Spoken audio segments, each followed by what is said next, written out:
An update about the severe weather situation for New South Wales, where an east coast low is already impacting parts of the state. Major flooding is ongoing. Severe weather warning extends from north of Newcastle to south of Wollongong, carrying with it heavy to intense rainfall.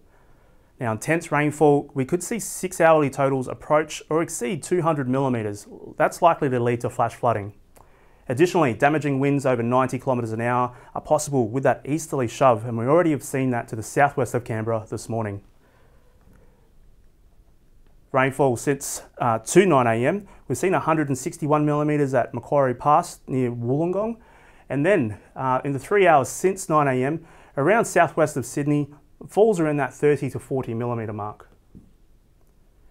You can see the east coast low on the model guidance starting to come in towards the coast, and to the south of that, lots and lots of easterly wind and rain pushing onto the coast there, and then that should lurch up towards the mid-north coast on Friday, with the rainfall values moderating over the Sydney area. Summing it all up, we can see the emergence of pink to purple colours over the Sydney Basin. Now that's hinting at 100 to 200 millimetres of rain, and it's likely we'll see that repeated up on the Great Divide as the air is forced up. Flood watches and warnings.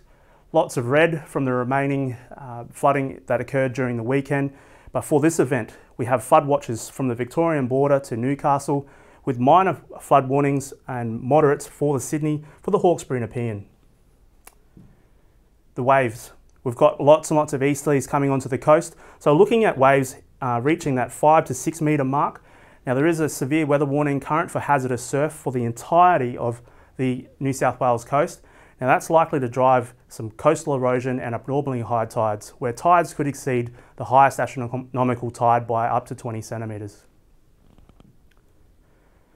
Communities should be prepared for flood impacts. Keep up to date with the latest forecast and warnings on our website, social media and app, and please follow the advice of emergency services.